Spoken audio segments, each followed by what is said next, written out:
ಚಿಕ್ಕಬಳ್ಳಾಪುರದಲ್ಲಿ social media ರಾಧಾಂತ ಲೈವ್ನಲ್ಲಿ ತೇಜೋವಧೆ ಮಾಡಿದವನಿಗೆ ಚಪ್ಪಲಿ ಪೂಜೆ. ಚಿಕ್ಕಬಳ್ಳಾಪುರ ನಗರದಲ್ಲಿ ಸೋಷಿಯಲ್ ಮೀಡಿಯಾ ಕಿರಿಕ್ ಬೀದಿ ಜಗಳಕ್ಕೆ ಕಾರಣವಾಗಿದೆ. ಅರ್ಚಕರ ಸಂಘದ ವಿಚಾರವಾಗಿ ಫೇಸ್ಬುಕ್ ಲೈವ್ನಲ್ಲಿ ನೇತ್ರ ಎಂಬ ಮಹಿಳೆಗೆ ಅವಾಚ್ಯ ಶಬ್ದಗಳಿಂದ ನಿಂದಿಸಿ ತೇಜೋವಧೆ ಮಾಡಿದ ಗಣೇಶ್ ಆರಾಧ್ಯ ಎಂಬಾತನಿಗೆ ಈಗ ಸರಿಯಾದ ಶಿಕ್ಷೆಯಾಗಿದೆ. ತಮಗೆ ಆದ ತೇಜೋವಧೆಯಿಂದ ಆಕ್ರೋಶಗೊಂಡ ದೇವನಹಳ್ಳಿ ಮೂಲದ ನೇತ್ರ ಹಾಗೂ ಅವರ ಕುಟುಂಬಸ್ಥರು ಚಿಕ್ಕಬಳ್ಳಾಪುರ ಬಜಾಜ್ ರಸ್ತೆಯಲ್ಲಿ ಗಣೇಶ್ ಆರಾಧನೆಯನ್ನು ಅಡ್ಡಗಟ್ಟಿ ಸಾರ್ವಜನಿಕರ ಕಣ್ಣೆದುರೇ ಗಣೇಶ್ನನ್ನು ಹಿಗ್ಗಾಮುಗ್ಗ ತರಾಟೆಗೆ ತೆಗೆದುಕೊಂಡು ನೇತ್ರ ಚಪ್ಪಲಿಯಿಂದ ಪೂಜೆ ಮಾಡಿದ್ದಾರೆ. ಈ ವೇಳೆ ಗಣೇಶ್ ಪತ್ನಿ ಅಡ್ಡ ಬಂದಾಗ ಅವರ ಮೇಲೂ ಕೂಡ ಚಪ್ಪಲಿ ದಾಳಿಯಾಗಿದೆ. ಸ್ಥಳಕ್ಕೆ ಧಾವಿಸಿದ ಪೊಲೀಸರು ಪರಿಸ್ಥಿತಿಯನ್ನು ನಿಯಂತ್ರಣಗೊಳಿಸಲು ಹರಸಾಹಸ ಮಾಡಿದ್ದಾರೆ.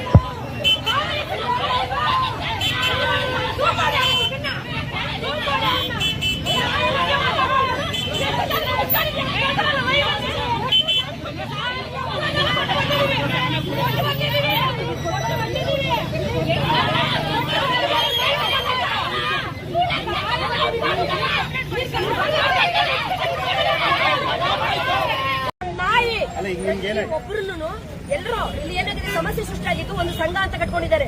ಆ ಸಂಘದಲ್ಲಿ ಅದೇನೋ ಸೇವಾ ಸಂಘ ಇದೆ, ಸೇವೆ ಮಾಡ್ತಲ್ಲ ಬೋಳಿಸ್ತಾ ಇರೋದು ಇವನು ಈ ಹೆಸರಲ್ಲಿ ಪಾಪ ಎಷ್ಟು ಅಮಾಯಕ ಪುರೋಹಿತರನ್ನ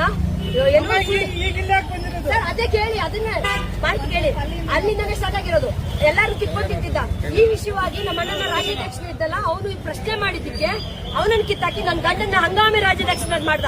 ಅವನು ಬೇಡಪ್ಪ ನಿಮ್ ಸವಾಸ ನೀವು ಸರಿ ಇಲ್ಲ ನಾ ಬರಲ್ಲ ಅಂದ ಒಂದೇ ಒಂದು ಕಾರಣಕ್ಕೆ ಇವನು ಹೇಳ್ದಂಗೆ ಕೇಳಲಿಲ್ಲ ಅಂದಿದ್ದಕ್ಕೆ ನನ್ನ ಬಗ್ಗೆ 8 ಹೆಣ್ಣು ಭ್ರೂಣ ಹತ್ಯೆಗಳನ್ನು ಮಾಡಿದೀನಿ ಅಂತ ಸುಳ್ಳು ಆರೋಪನ ಸೋಷಿಯಲ್ ಮೀಡಿಯಾದಲ್ಲಿ ಹರಿದು ಬಿಟ್ಟ. ಅದನ್ನ ನಾನು ಶಾಂತ ಚಿತ್ತದಿಂದ ಇವನೇನೋ ಮೂಲೆಯಲ್ಲಿ ಕೂತ್ಕೊಂಡು ಟೀನ್ ಅಂತ ಮಾತಾಡ ನಾನ್ ಬಂದು ನೇರವಾಗಿ ಏನಪ್ಪ ನನ್ನ ಬಗ್ಗೆ ಹಿಂಗ್ ಮಾತಾಡಿದ್ಯಾ ಅಂತ ಕೇಳಕ್ ಬಂದ್ರೆ ಯಾವಳ ನೀನ್ ಕೇಳಕ್ ನನ್ನ ಓಡ್ಬಿಟ್ಟ. ಹೋದ್ಮೇಲೆ ಪೊಲೀಸ್ ಅವ್ರನ್ನ ಕರ್ಕೊಂಡ್ ಬಂದ. ಅವ್ರೇನಂದ್ರು ಇಲ್ಲೇನು ಮಾಡಬಾರ್ದಮ್ಮ ಬನ್ನಿ ಸ್ಟೇಷನ್ಗೆ. ನಾವು ಸಾವಧಾನದಿಂದ ಹೋಗ್ಬಿಟ್ಟು ಸ್ಟೇಷನ್ ಅಲ್ಲಿ ಕಂಪ್ಲೇಂಟ್ ಕೊಡ್ತಿದೀವಿ. ಮತ್ತೊಂದ್ ಲೈವ್ ಬಿಟ್ಟವನೆ ಬಂದ್ರು ಓಡ್ಬಿಟ್ರು ಪೊಲೀಸರು ಎತ್ತಾಕೊಂಡು ಹೋಗ್ಬಿಟ್ರು. ನೀವು ಕರೆಕ್ಟಾಗಿ ನಿಮ್ಮಮ್ಮ ನಿಮ್ಮಪ್ಪನ ಪಕ್ಕದಲ್ಲೇ ಅಂತ ಕೇಳ್ತಾನಲ್ಲ ಈ ನಾಯಿ ಇವನ್ನ ಚಿಂತೆ ಮಾಡ್ಬೇಕಂತಾನೆ ಬಂದಿದ್ದು. ನಾನು ನನ್ನ ಬಗ್ಗೆ ಮಾತಾಡಿದಾಗಲೂ ನಾನು ಏನು ಹೋಗ್ಲಿ ಪಾಪ ಅಂತ ಸಮಾಧಾನದಿಂದ ಕೆಳಗೆ ಬಂದಿದ್ದೆ.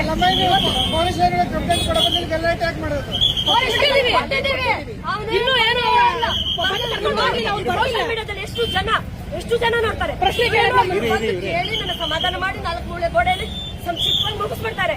ನನ್ನ ತಾಯಿ ಮಾನ ಹರಣ ಮಾಡಿದಾನಲ್ಲ ಆ ವಿಷಯ ಪೊಲೀಸರಲ್ಲ ನಾನು ಇತ್ಯರ್ಥ ಮಾಡ್ಬೇಕು. ನನ್ನ ಮರ್ಯಾದೆ ಹೋಗಿರೋದಿಲ್ಲ, ಬೇರೆ ಯಾರ್ದೋ ಅಲ್ಲ. ಪೊಲೀಸರು ಬರ್ತಾರೆ ಮಾತಾಡ್ತಾರೆ, ನಂಗೂ ಅವ್ರಿಗೂ ರಾಜಿ ಮಾಡ್ತಾರೆ ಹೋಗ್ತಾರೆ.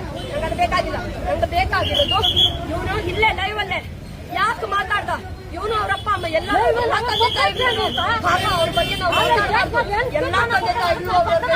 ಇರ್ತಾರೆ. ನಾವು ನಮ್ಮ ತಂದೆ ತಾಯಿನ ಅಷ್ಟೇ ಪ್ರೀತಿ ಗೌರವ ಸಂಸ್ಕಾರಯುತವಾಗಿ ಕಲ್ತಿರೋದಕ್ಕೆ ನಾವು ಶಾಂತ ಚಿತ್ತದಿಂದ ನಿನ್ನ ಅಂಗಡಿ ಬಂದೆ ಕೇಳಿದ್ರೆ ಅದಕ್ಕೆ ಉತ್ತರ ಕೊಡೋದು ಬಿಟ್ಬಿಟ್ಟು ಮತ್ತೆ ಇನ್ನೊಂದು ಇಜಡ ಕೆಲಸ ಮಾಡ್ತೀಯ. ಮತ್ತೆ ಫೇಸ್ಬುಕ್ ಅಲ್ಲಿ ವಿಡಿಯೋ ಮಾಡಿ ಹಾಕ್ತಾರಂತ ನೀವು ಹೌದು ನಾವು ಅದನ್ನ ಬೇಡ ನಿಲ್ಲಿಸಿ ಅಂತ ಹೇಳಕ್ಕೆ ಬಂದಿತ್ತು. ಈ ತರ ಅವಮಾನ ಮಾಡಿ ಒಬ್ಬರಲ್ಲ ಇದ್ರಲ್ಲ ಸರ್ ಸೋಷಿಯಲ್ ನಾವು ಮಾಡೋ ಕೆಲಸ ಬಿಟ್ಟು ಎಲ್ರಿಗೂ ಇಲ್ಲ ನಾನು ಹಂಗಲ್ಲ ನನಗೆ ನಾನು ಕಂಪ್ಲೇಂಟ್ 10 ದಿನ ಕಾತಿದ್ದೇನೆ ಸರ್. ಅವನ ಹತ್ರ ಮಾತಾಡಕ್ಕೆ 10 ದಿನ ಕಾತಿದ್ದೆ. ಶಾಂತಿ ಚಿತ್ತದಿಂದ ಬಂದ್ ಕೇಳಿದವು ಇಲ್ಲಮ್ಮ ಅವರು ಗಣೇಶ್ ಅಂತ ಗಣೇಶ್ ಅವ್ರು ನನಗೆ ಸಂಬಂಧ ಇಲ್ಲ. ನನ್ನ ತಮ್ಮವರು ಇವ್ರ ಯಜಮಾನ್ರೆಲ್ಲ ಸಂಘ ಕಟ್ಕೊಂಡಿದ್ದಾರೆ. ಸಂಘದಲ್ಲಿ ಅವ್ರಿಗೇನೋ ಬಂದಿದೆ ಸಮಸ್ಯೆ, ಅವ್ರು ಅಷ್ಟರಲ್ಲೇ ಇರಬೇಕು. ನನ್ನ ತಂಗಿ ಬಗ್ಗೆ ಕೆಟ್ಟದಾಗ ಮಾತಾಡಿದ್ದಾರೆ. ಮಕ್ಕಳನ್ನೇನೋ ಅಬೋಷನ್ ಮಾಡ್ತಿದ್ದಾಳೆ ಹಂಗೆ ಹಿಂಗೇನೋ ಅವ್ರ ಮೋಹನ್ ಏನೋ ಅದ್ರ ಬಗ್ಗೆ ಒಪ್ಕೊಳ್ಳಿಲ್ಲ ಅಂತ ಅದು ಪ್ರೂವ್ ಮಾಡ್ಬೇಕು ಸರ್. ಅವರು ಅದನ್ನ ಕೇಳಕ್ ನೆನ್ನೆ ಬಂದ್ರೆ ಕೆಟ್ಟದಾಗೆಲ್ಲ ಮಾತಾಡಿ ಓಡಾಟೋದ. ಸರಿ ಆಯ್ತು ಪೊಲೀಸ್ ಅವ್ರು ಬಂದ್ರು. ಸರ್ ನೀವು ಪೊಲೀಸ್ ಸ್ಟೇಷನ್ ಕಂಪ್ಲೇಂಟ್ ಕೊಟ್ಟು ಅಲ್ಲಿ ತರ್ಥ ಮಾಡ್ಕೊಳ್ರಮ್ಮ ಅಂತಂದ್ರು. ಸರಿ ಸರ್ ಆಯ್ತು ಅಂತ ಹೇಳಿ ಅವ್ರ ಮಾತು ಕೇಳ್ಕೊಂಡು ನಾವು ಹೊರಟೋದ್ವಿ. ಏನು ಮಾತಾಡಿಲ್ಲ. ಪೊಲೀಸ್ ಕಾನೂನು ನಾವು ಭದ್ರಾಗಬೇಕು ಅಂತ ಅಲ್ಲಿ ಹೋದ್ಮೇಲೆ ಸುಮ್ಮನೆ ಇರ್ಬೇಕಲ್ಲ ಸರ್. ಮತ್ತೆ ಲೈವ್ ಪೊಲೀಸರು ಬಂದು ಕೇಳ್ಕೊಂಡು ಹೋದ್ರು ಅವ್ರನ್ನೇ ಪೊಲೀಸ್ ಕಂಪ್ಲೇಂಟ್ ಕೊಡ್ಬೇಕು ಇಲ್ಲಿ ಬಂದು ಗಲಾಟೆ ಮಾಡ್ಬೇಕಾ? ಪೊಲೀಸ್ ಸ್ಟೇಷನ್ ಕಂಪ್ಲೇಂಟ್ ಕೊಟ್ಟಿದ್ದೀವಿ ಸರ್. ನಾವು ಎನ್ಸಿಆರ್ ಆಗಿದೆ ನಿನ್ನೆ ನಾವು ಸಂಜೆ 6 ಗಂಟೆಗೆ ಹೋಗಿರೋದು. ನಾವು ಪೊಲೀಸ್ ಸ್ಟೇಷನ್ ಕಂಪ್ಲೇಂಟ್ ಕೊಟ್ಟು ಬೆಳಿಗ್ಗೆ ಒಂದ್ಸತಿ ಹೋಗಿದ್ದೀವಿ. ಅಲ್ಲಿ ಮತ್ತೆ ರಿಪೋರ್ಟ್ ಕೇಳಿದ್ರಿ ಎಲ್ಲಿ ಸರ್ ಫೋನ್ ಮಾಡಿದ್ರೆ ಮೊಬೈಲ್ ಫೋನ್ ಮಾಡ್ತೀನಿ ಸಂಜೆ ಇವರು ವಿಎಪಿ ಇವರು 5 ಗಂಟೆ ತನಕ ನಾವು ಸಿಕ್ಕಲ್ಲ ಅಂತಂದ್ರು. 5 ಗಂಟೆ ಅದ್ರ ಮಧ್ಯೆ ತಿರ್ಗಾ ಲೈವ್ ಇವ್ನು ಲೈವ್ ಬಂದ್ ಬಿಡ್ತಾ ಹೋಗುದು. ಹೆಣ್ಮಕ್ಳ ಬಗ್ಗೆ ನಮ್ಮ ಅಮ್ಮನ ಬಗ್ಗೆ ಮಾತಾಡಿದ ಸರ್. ನನಗೂ ತಾಯಿನೇ ಅವರು ಸ್ವಂತ ತಾಯಿನೇ. ನೀನು ನಿನ್ ಗಂಡನ ಪಕ್ಕದಾಗ ಮಲ್ಸಿ ಹುಡ್ಸಿದ್ಯಾ ಇಲ್ಲ ಇನ್ನಾರ ಪಕ್ಕದಾಗ ಹುಡ್ಸಿದ್ಯಾ ನಾವು ಅವ್ರ ಉತ್ತರ ಕೊಡಿ.